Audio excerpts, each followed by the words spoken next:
Hello and welcome. Just the 24 hours late, so my humble apologies for that. I was in a completely different geographical location from where I was supposed to be 24 hours ago. It couldn't be helped. It's a transport-related issue. But anyway, I'm here now, so humble apologies.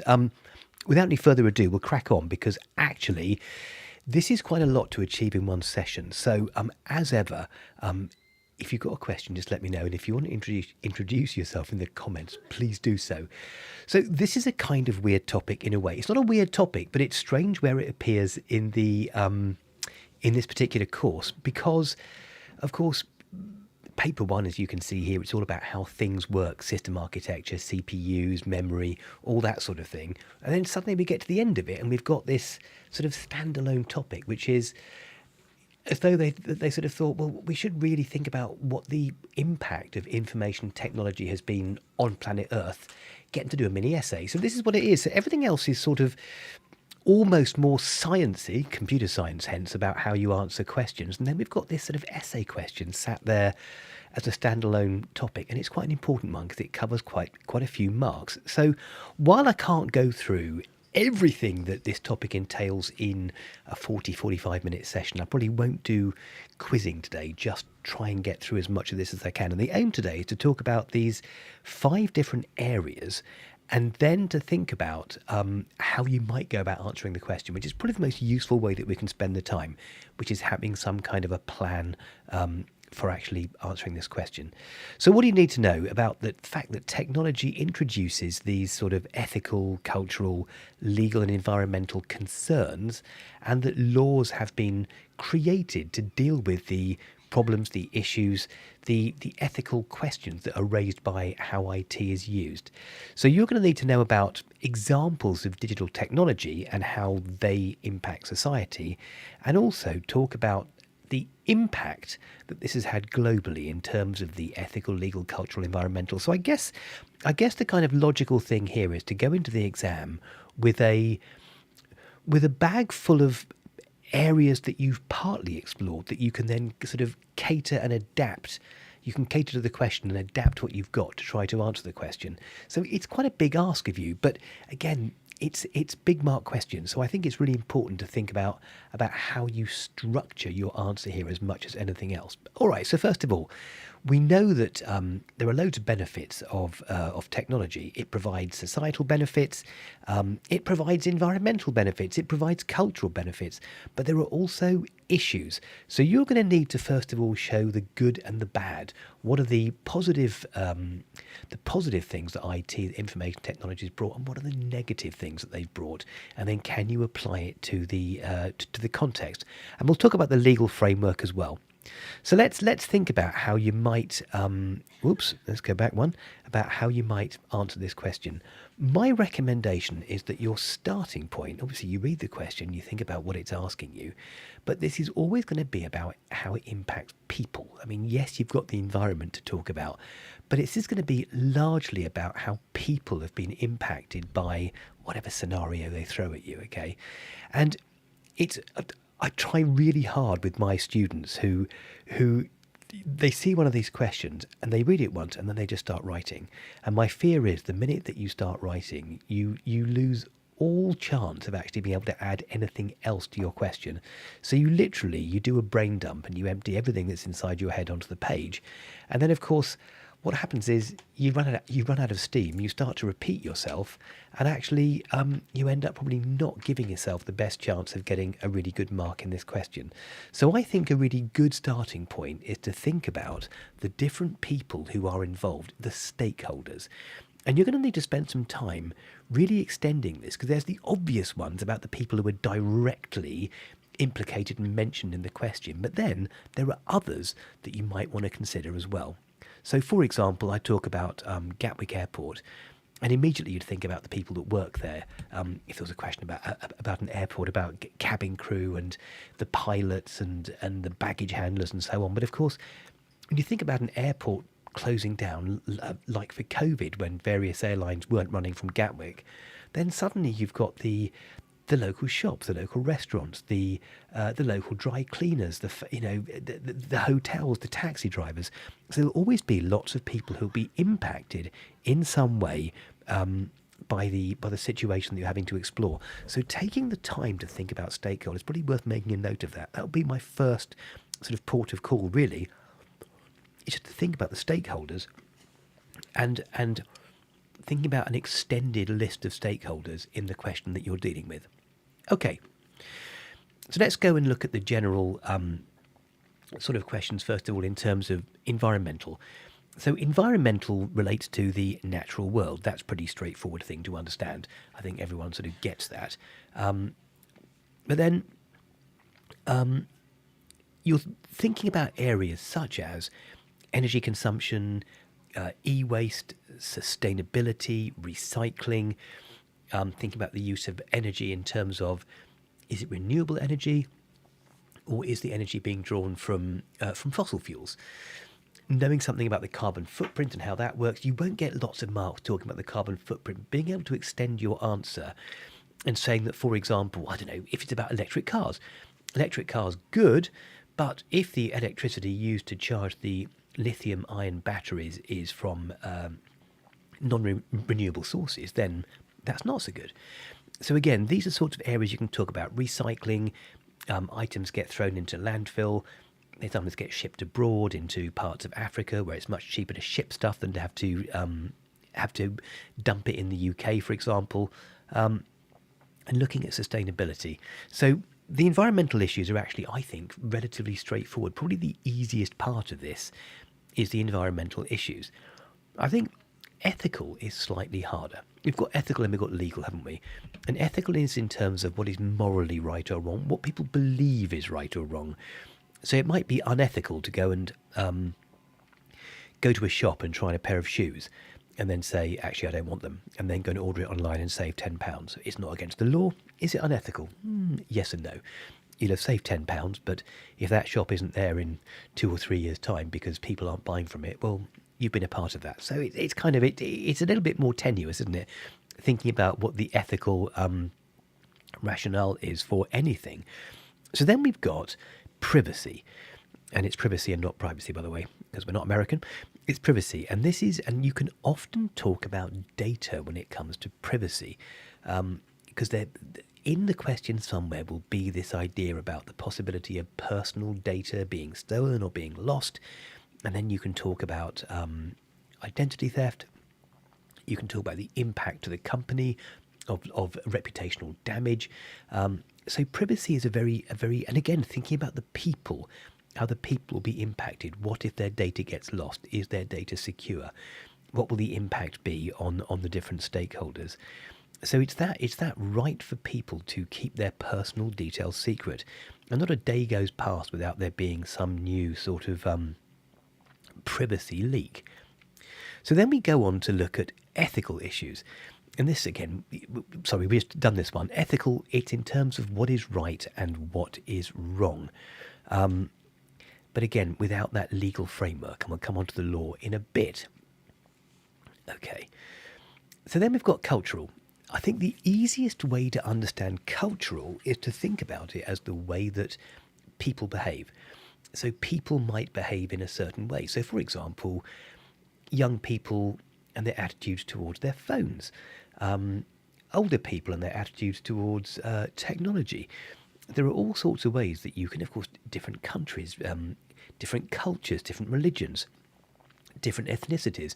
All of these different groups of people, or ways in which you can divide people, are going to have a different way sometimes of seeing the world. Not that everyone sees the world the same way as their group, but ultimately we are parts of many different types of groups. For example, the music you listen to, or the way that you dress, or the politicians that you choose to listen to, the ones that you choose to dismiss. It's all got to do with culture and how people see the world.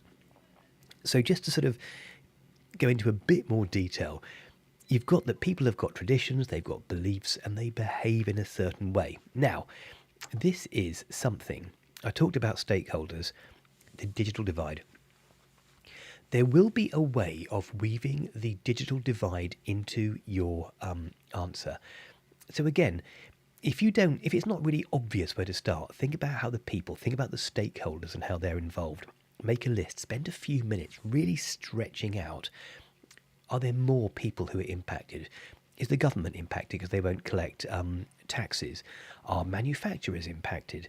Are people who live near where the copper is mined, are they impacted? And so on, okay? Then we've got the digital divide. And this is simply the division between those who have and those who don't have. And in the case of technology, the digital divide, as opposed to the cultural divide or the societal divide, this is about who has access to technology and is therefore able to perform certain functions or do certain things in a way that those who don't have technology can't. Example would be going for a job. If you're applying for a job now, you do need to have a computer because all the applications for all the jobs are done using IT, using a computer. If you don't have one, you're at a serious disadvantage. What about if you want to book a holiday? If you haven't got access to broadband, if you haven't got a computer, if you can't access the internet, booking a holiday, you're going to have far fewer choices. With fewer choices, the cost starts to rise. So there are all sorts of implications for those who aren't able to access the technology that we're looking at, and that is the digital divide. And it would be unusual for you not being able to weave that answer somewhere into your answer for this question. So looking really quickly, I'm going to whiz through this fairly swiftly. How far have we got? 41. Good. Okay. So this is really just a bag of different positive areas that you can talk about in terms of technology. And some of these benefits are pretty obvious, some of them slightly less so. So let me draw fairly unstraight lines and try and go through these. Okay, so let's first of all look at the main one here. For a company, using IT is profitable because IT is more reliable. Computers are more reliable than humans. They don't need to eat, sleep, they don't complain, they don't drink alcohol, they don't ring up sick, they don't do any of those things. They just do it. As long as they've been programmed correctly, you're going to make more profit. It's also going to increase efficiency, isn't it? So in terms of profitability, along the same lines, you've got productivity. You can make more. You can make more and you can sell it more efficiently. It's more reliable. You can reach a wider audience. Thinking about eBay, eBay was extraordinary because you could, I bought a guitar many years ago, which I never played. And I put it on eBay and someone who lives in Colorado in the Rocky Mountains bought it for more than I paid for it, bizarrely enough. But that was a wide audience. If I was only able to sell to people in my village or in my town, well, you can imagine, you've got far fewer takers. You will make less profitability, less profit.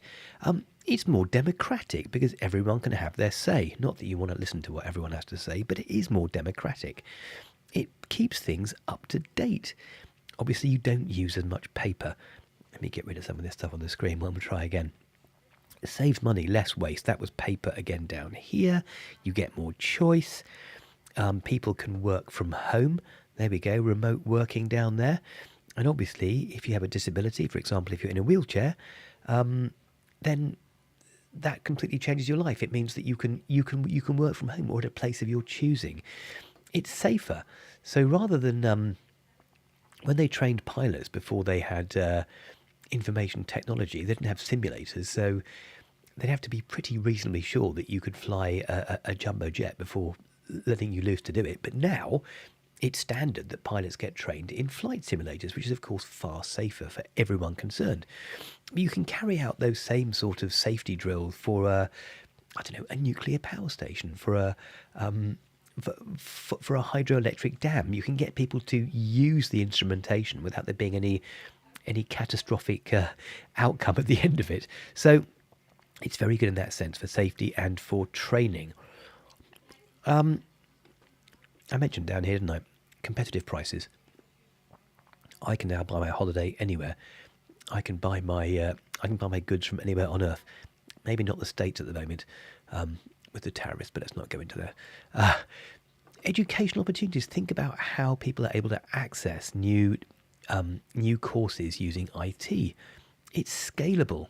The internet's been the biggest success on earth in terms of scalability. There's lots and lots and lots there. 24-hour access. How did I forget that one? That is a big one as well, okay? is that it's always there, it's always on. There's a negative side to that. When my dad came home from work and closed the front door, work didn't exist anymore until he went back in the following day. For the rest of us now, we get home and there's email, and countless other ways of being contacted. Okay, drawbacks, and there are lots of drawbacks too. Let's talk about e-waste. The fact there's built-in obsolescence, and I've got here somewhere one of my favourite phrases. Built-in obsolescence means that things aren't built to last.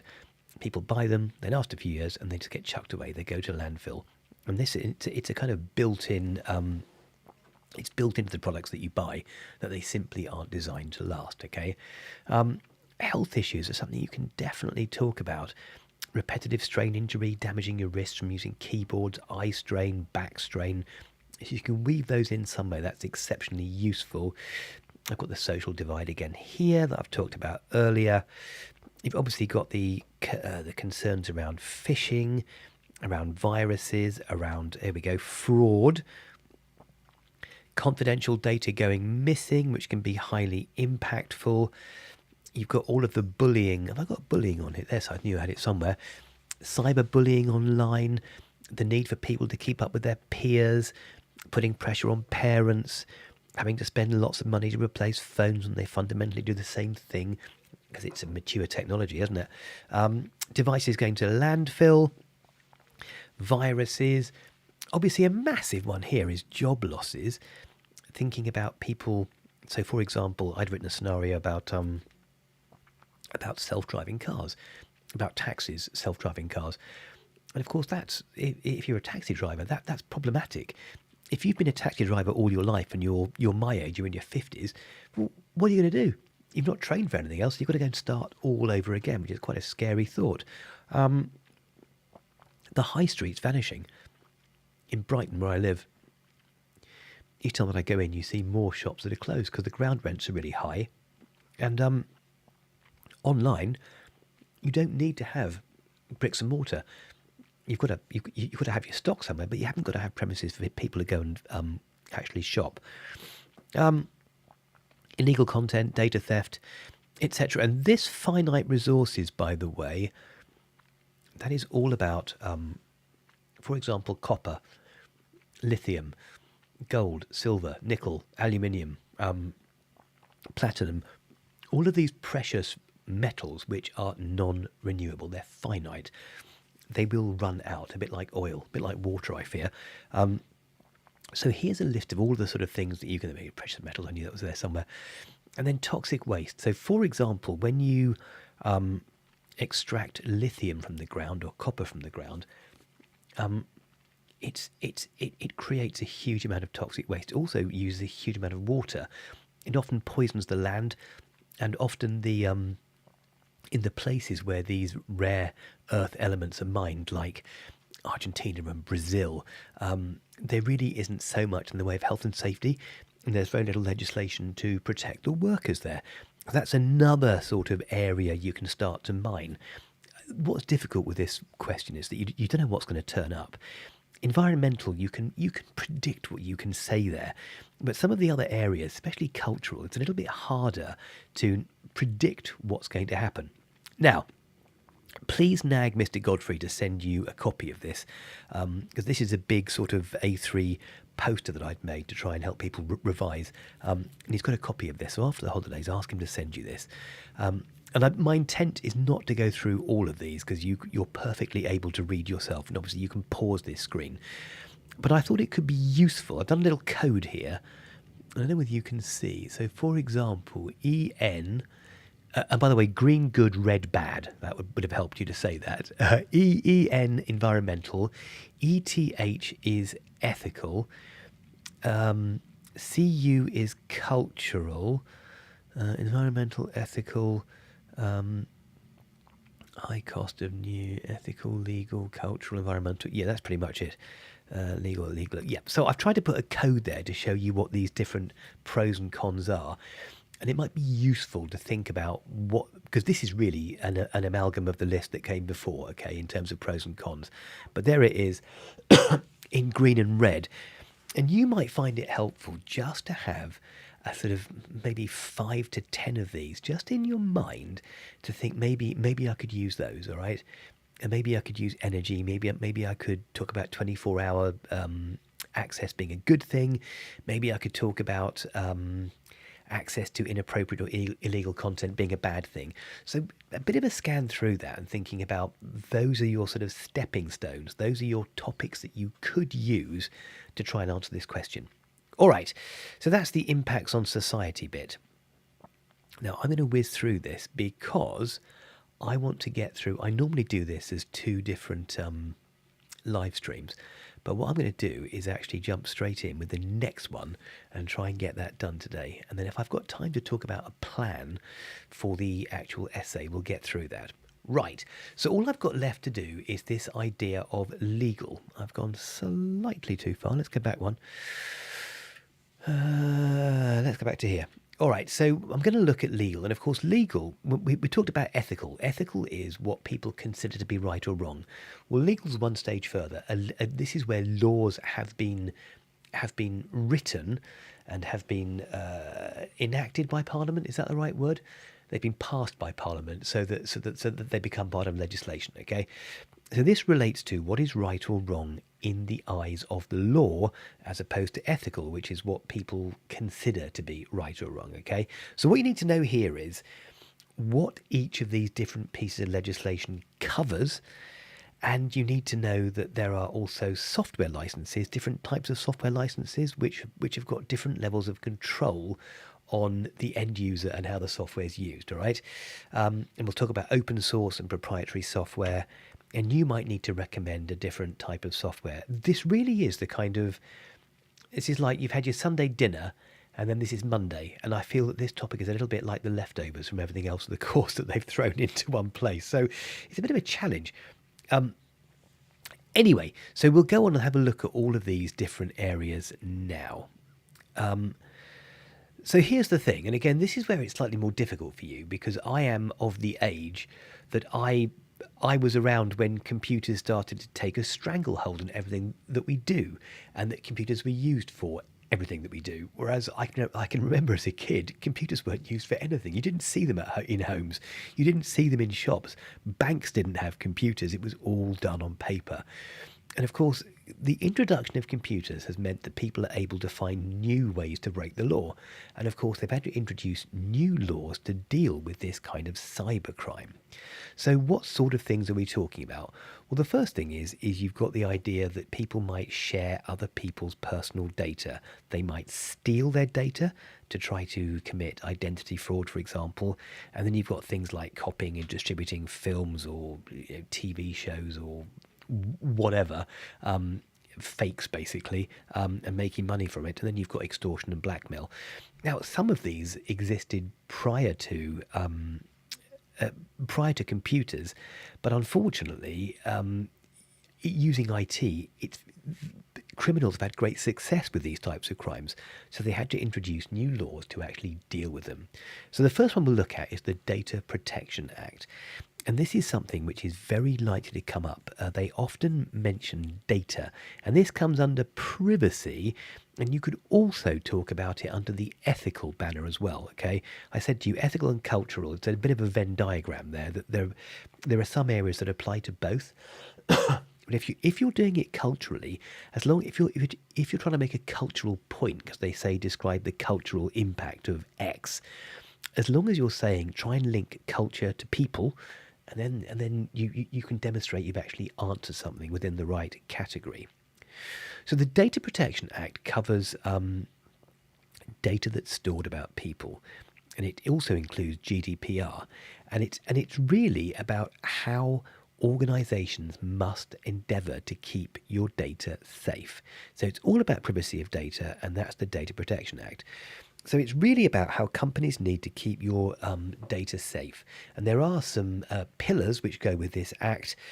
And it's the idea that the data that's kept has got to be used lawfully and transparently and for the purposes that it was collected. So, for example, if you, in order to sort of join an organization on the internet, they often try and take your data, always try and take your data as well. and you click a button to say, I allow you to send me information, what they shouldn't do is then sell your data to a third party who can then spam you. So this is where it comes with this idea that the data that's collected should be used for the reasons that it was collected in the first place, and not used to more of an extent than that. Also, that the data is going to be kept up to date. So if they do have your data, they should write to you each year to say, is this still you? Do you still live here? Data should be kept for a specified amount of time and for no longer, and it needs to be kept secure. And you could always talk about the importance of either password protecting or encrypting the data, and that is your way into the Data Protection Act. So those are the key principles. Then we've got the Computer Misuse Act. Now, I think the Computer Misuse Act is one that when you look at the different types of crimes or misdemeanors that people do, this is the one that seems really like an old-fashioned crime, and that will be covered by the Computer Misuse Act. So, for example, hacking is part of would come under the banner of the Computer Misuse Act, and it applies to all data, not just personal data. So the Computer Misuse Act, what's it there for? It aims to protect confidentiality, integrity, and availability of computer systems. So things like attacking a node, any kind of cyber attack on an organization's servers, that would be Computer Misuse Act. Stealing someone's data, phishing, fraud, forgery, unauthorized disclosure of passwords, all of that sort of stuff, identity theft, all of that is to do with the Computer Misuse Act. And that's different, although it involves data sometimes. It's different from the previous one when we talked about GDPR and privacy, because that's about making sure that you simply look after people's data appropriately. This one is about actually stealing people's data, okay? So that's more the Computer Misuse Act. The Copyright Design and Patents Act, I think, is a fairly straightforward one. Half an hour, actually. We're doing well here. I'll be able to get into the how you answer the question at this rate. It's very, very good. I'm going quick, though. I'm going very quickly. So Copyright Design and Patents Act. Now, this is the notion that if somebody creates something, so say, for example, you write a best-selling book and you have an audio book on Audible and you're selling it, and then someone makes a copy and they're selling it for half the price. Well, the Copyright Design and Patents Act is there to guarantee the integrity of the work that you have produced, and it's called intellectual. It's about the right for your intellectual property to be kept, okay, to remain yours. I'm don't want to go to there yet. Hang on, let's go back to here. Here we go. Copyright Design and Patents Act. So the idea is it stops people from stealing your work, and that really is the important thing. So it protects your intellectual property, your ideas. So your ideas are something that can be protected in law, and you can take out a copyright on something that you've produced. You can take out a patent on something that you've produced. So, for example, Samsung and Apple, these companies watch the patents office like hawks to see who's filed for a new patent. When Apple files for a new patent, that's something they're going to put into their next generation or following generation of watches or phones or computers or whatever. So they patent that idea, which means others can't steal it. I mean, they try to. They buy the products, they reverse engineer it, and they try and figure out how they got it to work. But that is what they do. So copyright is more about materials like what might be written in a book, in a movie, etc. Okay. So what's it for? To make sure people are, I'm down here now, rewarded for their endeavours, and to protect the copyright holder in case someone tries to steal their work. All right. People often can look at a question and they love it, where they'll give you a few scenarios and ask you, which of the acts would cover this particular crime or misdemeanor?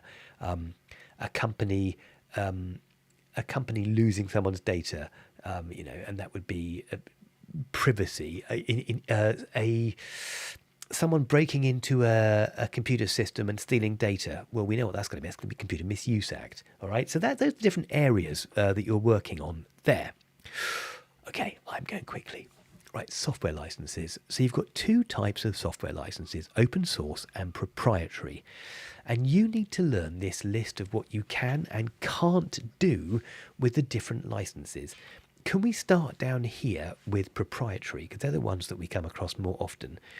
You're sat at a computer which is most likely a Windows computer. If not, you'll be sat at a Mac computer. If not, you'll be sat at a Linux computer. Probably not very many of those.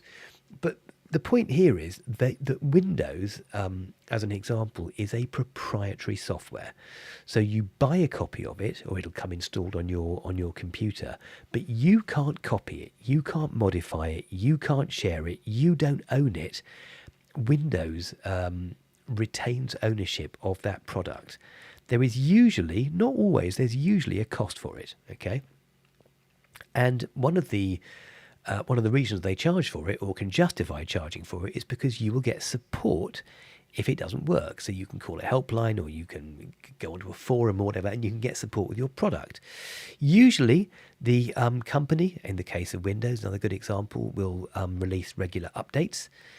In the case of Windows, usually bigger than the first actual copy that they release. But anyway, and the reason that you pay for it is because the software is created by the manufacturer. They have to be rewarded for their work, but also it's been thoroughly tested, and it meets a variety of needs. So that is proprietary software. It usually comes with a cost, but you can't edit the source code. So I'll just slow down there. You can't actually look at the code that's used. If you were to try and look at it, you'd have to then try and reverse engineer it. So it wouldn't be easy or straightforward to do. I remember when iPhones not first came out, but probably the sort of second decade of iPhones, people were crazy for jailbreaking your iPhones because they didn't want to be reliant on the App Store. But fundamentally, that's all gone quiet because it's such a pain in the neck to do. And when something goes wrong, you've then got to reinstall everything. And actually, it's what you gain is just not worth it for what you lose. So iOS, another example of proprietary software. Then we've got open source software. An example of open source software is OBS, Open Broadcast Software, I think it's called, which is a streaming software. And it's the one that I used before I was using this Ecamm Live one. It's free. It was quite difficult to learn, quite a steep learning curve with it. But it was supported by a really fiercely loyal group of programmers who would write updates for it, would write new modules for it. You could mod it in various ways, a bit like Minecraft, in the sense that Minecraft's open source to a degree. Okay, so what's the difference? The difference with open source software is that you, the user, you can copy, modify, and share the source code. So in other words, the manufacturer of OBS makes the code for the program, for the application, freely available. So you can change it, you can modify it, you can add new functionality to it, etc. Okay, and this means in these cases, like with OBS, there's a huge support from a community of developers, and these developers give the updates. But of course, because they're not necessarily paid to do it, you don't get the same support that you would do from from Microsoft. So say, for example, you're a school and you're running Microsoft Office and Office goes wrong, you are paying, 40 grand a year for this license. So you get on the phone and Microsoft will sort it out for you. Whereas if you're on OBS and you're doing some streaming and something goes wrong, there's not somebody on the end of a phone to solve that problem for you. So there are swings and roundabouts. The testing, going back to open source, is less formal, but it can be adapted better to meet individual needs. But you need to know what you're doing. You need to have that technical expertise to be able to do that. You need to be able to write the code for it. So you can see there's a bunch of pros and cons. And if you go in knowing the fundamentals, the proprietary you usually have to pay for, open source you usually don't have to pay for, source code, proprietary you can't modify, open source you can modify, and then talking about support and updates and the community of developers who are developing the product. And that's probably more than enough to talk about when it comes to software licenses. Yeah, I think I've kind of... You can go to this screen and freeze it and have a look at it before Mr. Godfrey gives you the details, but that's got pretty much everything that you need on there. Okay, so that is your software licenses. Good. Right, we've made it this far. Well, how far are we? Oh, 5. Right, let's push on. So this is the 8-mark question. Here we have this down here at the bottom. I'm looking here. This is a screenshot from a mark scheme. And this is, can you see on the extreme left here, you've got the raw mark of 80. So you've got paper 1 out of 80 and paper 2 out of 80, which gives you a total of 160, and they convert that into a percentage. These are called raw marks, UMS actually. But you can see here that the grade difference between a grade 7 and a grade 8, well, look at it, 56 to 62, that is 6 marks. However, this particular question, the legal, cultural, environmental question, is worth 8 marks. So it's worth over a mark scheme. It's 1 1/4 grades for a given paper. So it's generally very poorly answered. So let's think about why that is the case. It's difficult. You've got a degree of panic going on, and the tendency that students have, and I struggle to stop my students from doing this. That when I give them a paper and say, right, off your time starts now, some people think it's a starting pistol that's been fired, and you've got to go as quickly as possible, race through it, and try and finish before the end. And then whatever you do, don't check it, which is the wrong thing to do. And particularly with this question. With this question, you've got to go about it in a different way. It's worth 8 marks, so you can give yourself 11 or 12 minutes for this question, and you've got to spend the first 5 or 6 minutes actually planning the answer before you start to write it out. So you need to keep your brain turning over and brainstorming about this question rather than just reading it once and then starting to write. That is how you won't get the mark that you deserve. So panic is the first concern. People don't plan, they don't plan it. They just don't plan it. You must take time to plan it. It's a difficult question. This is supposed to be a question that's used to sort out the higher grades from the lower grades. People don't give it sufficient time. They also don't consider the context. So, for example, in these questions, they will give you a scenario.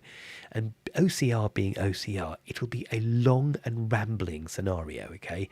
So you can't just reel out what you've learnt prior to the exam and write about the horrors of dumping new tech on landfill or the horrors of non-renewable energy if it's not actually linked to the context of the question. So you need to be quite clever in looking at the question and thinking, okay, how can I weave what I know into this answer, okay? The other thing people don't do is they don't answer both sides. Some students, strangely enough, think the examiners care what you think. They don't care what you think. I had a student 2 years ago who was obsessed with Donald Trump being an absolute lunatic, and he spent his time rambling and flanneling and ranting about and he was quite well read up about economics, but he never actually answered the question. So even though he was a very good debater and he had done good research, he really only saw this question as a way of telling the world about what he thought about Trump. Nobody cares what you think. Just show both sides of the... If you want to be a politician, do that later on. But use this question to show that you can see both sides of it, okay? No one cares what you think about saving the world or not. The other thing is people don't structure it well. And that often comes from starting writing too quickly before actually planning it. Right, these are the 3 things that you really, really, really need to think about. So the mark scheme is a banded system where it's from 0 to 8 marks. I think the top band is, it's either between 5 and 8 marks or 6 to 8 marks. I can't remember which one, to be honest with you. And you've got a mid band, which is between, I think it's 3, 4, 5. And then you've got not very good, which is 0 to 2. One of the reasons people don't get into that top mark band is because they aren't thorough enough in their answer. And the other mistake they make, which I alluded to a few minutes ago, is not talking about the scenario. Again, no one cares what you think. Are you linking what you've said back to the scenario that they've actually asked you to investigate? And have you argued both sides? If you've only said about the good things or the bad things about technology, if you've done either or, no. Show that you understand both sides. Think about how you can access both sides. Could you think about the people? In other words, the stakeholders. Could you think about the digital divide? Can you think about the cultural sides of it? Can you think about in environmental, landfill being bad, but renewable energy being good? Is there some way you can weave that in? And again, it's an inexact science because you don't know what's going to actually arrive. So in terms of getting ready for this, where are we time-wise? Yeah, we're doing well. In terms of getting ready for this, that list of different areas that I've sent you should be useful. So you've got something good and something bad to say on legal, ethical, cultural, and environmental, and also this privacy idea about keeping data secure, which kind of links to the data laws as well, which you might get a chance to bring in. So what you need to do, background reading at this stage is going to be tricky to do, but I think about the types of answers you could use for each strand. Stick to your timings, and don't give people your opinions because nobody cares. So this is the 9-point battle plan that I actually propose here. Now, of course, you've got, 11 minutes, I said. You're not going to have time to go through every single one of these in detail, but I'd like to just give you an idea of how you might go about doing this to maximize your marks. So the first thing you're thinking about is reading the scenario, okay? So read the question twice, do it purposefully and do it slowly, okay?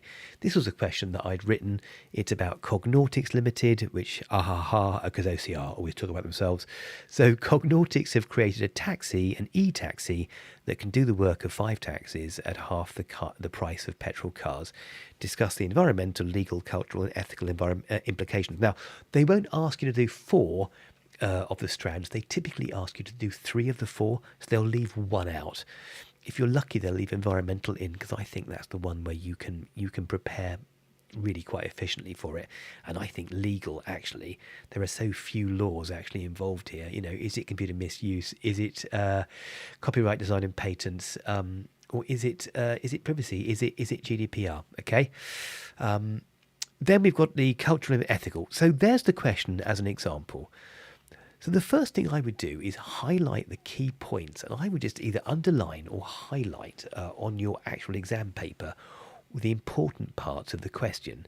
Now, in the instance of what I had done, we had the fact there were self-driving electric cars, the work of 5 taxis at half the cost, and those are the areas that I need to look at. So you can see already I've reduced this down to, I've lost 50% of it. Now, my scenario's really short. The OCR one's going to be 3 times the length. So you could even, as you're reading it the second time, just have your highlighter or have your pen. Highlighters are quite good for in exams because they really draw your eye to what you need to look at. So maybe use your highlighter to just go, I need to talk about that, and just try to work that way. Of course, they'll bullet point the second part of it after the scenario, and you can pretty much tell what you need to do there.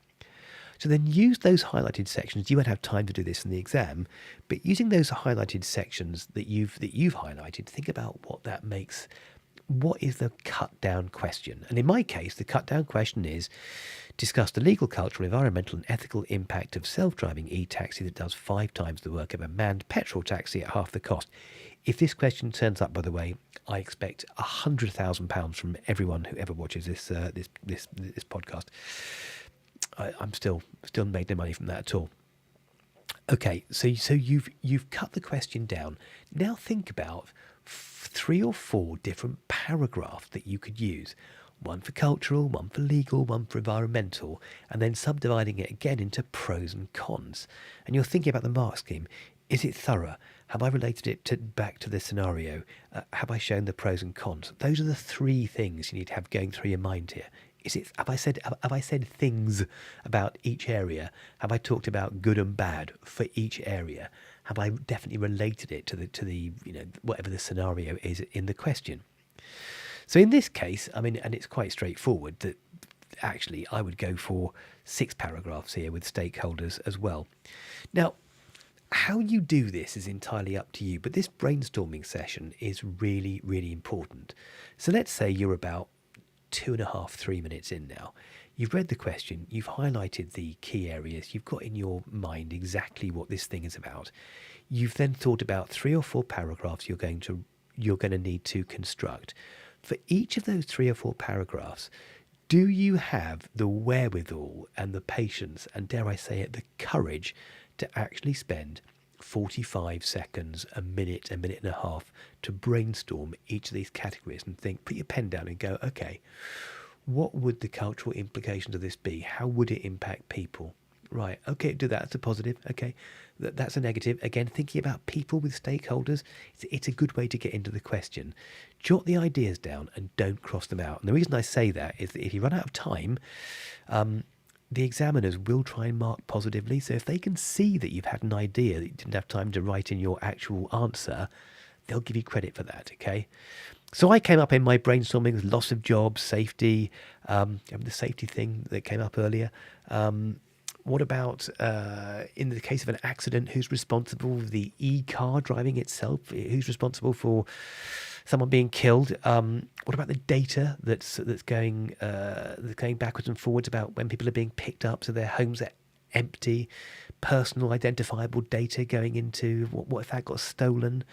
The loss of the human touch. What if it's an old man who gets picked up and gets taken to his regular doctor's appointment every week, and suddenly it's a non-human that turns up to pick him up? Well, that's not great for him, is it?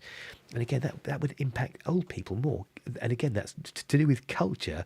That's to have different types of people would be impacted. So what about who's impacted by this? Well, manufacturers are impacted, the ones that make the cars. The drivers, they're going to lose their job.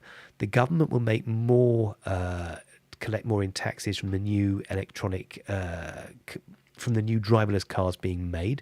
The customers, well, they will save money because it should be cheaper. Electric cars better for the environment as long as the electricity comes from renewable sources, and so on. So these are all the different areas that I could think about there. So then try and categorize that. Think about you've now got your paragraphs, you've done some brainstorming, you've got your pros and cons, you've been thorough, you've related it back to the context, and you end up with something a bit like this. You've got a list of bullet points you're going to write for each of those paragraphs. And then once you've done that, you simply write your essay out, okay?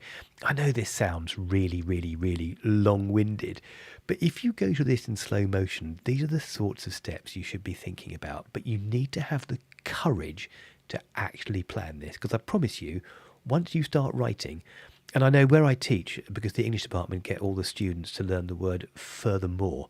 So I know that when people have run out of ideas, the word furthermore, it's almost spooky. That I'll get through the first half paragraph, and then I see the word furthermore, and I think, well, there'll be nothing worth reading after this point. And it's right 9 times out of 10. So that's what our English department have taught our kids to use this word. But it's the word people use once they run out of things to say. It's like, now I'm waffling, I'm going to write furthermore, then just write waffle. So just be aware. Give yourself the time to actually do this. Okay, so you've linked it back to the scenario. Are there any more links that you can think of? Have you argued both sides of your question? Yes or no? If you have, keep going. And then just write your answer out, okay? And that's fundamentally how you should go about doing it. Okay, write your answer out. Use your paragraph headings. Use keyword. Make it easy for the examiner to mark this. People often ask, "Is it okay if I use bullet points?" Yes, if you want to. They do talk about it being readable, good English, but fundamentally, you might lose a mark. You may lose a mark for using bullet points, but I personally think it's more important to show that you've thought about all the different areas, you've covered all the areas, you've done it thoroughly, and you've argued both sides. If you've done that, you're going to end up in that top mark band. And I think regardless of whether you're predicted a 2 or a 9, I think that everyone's got a good chance of getting into that top mark band just by playing the game, as long as you know some of these as long as you've got something to bring for each of these different categories, okay? Short, medium length sentences, tick off your plan as you go through it. Again, don't cross your notes out. Leave them there just in case, okay? Have you covered both sides? Have you put in everything that you thought you could? Is there anything else that you could have added, okay? So that would kind of be a really good way of going about it. I want to go back actually one step. Where are we? Yeah, we're at 19, so I need to stop. So you can see there, and I won't read it to you because there's a lot of text there, but these are the sorts of things that you could have talked about when it came to this this particular scenario with the driverless car. Okay. Would you have time to write all that in the exam? Probably not. I mean, I've gone absolutely to town here on this one, and you might not have time. You might only have time to do half or 2/3 of this. But just again, that mark scheme says, have you spoken about the different areas they asked you to cover? Have you done it thoroughly? In other words, have you picked on 2 or 3 things for each one? Sometimes you can't. Okay. Have you got two or three ideas? Have us are half of those ideas pros? Are half of those ideas cons? How can you extend it a bit? Can you think about all the people involved, and have you linked it back to the scenario? Okay, so that's I've spoken at great speed for about 50 minutes. So I'm hoping that's given you some really good ideas. I will see you all next week. If you want more on that, let Mr. Godfrey know, because I can go through this again. You, who's behind the door, you are such a good person for being here. And yeah, I'm glad it was helpful. I think this is a tricky one to do. If you want more on this, let Sir know, because while I've given him a plan of what we'll go through each week, and I'm trying to get through everything before the exam, if there's something that you'd specifically like, let him know, because I am here to help, okay? Have a lovely first week of your holiday. I know with the exams coming up, you've got a lot of work to do, but I hope it all goes well, and I will see you at the right time next week, okay? Nice to see you all. Bye-bye, guys. Take care.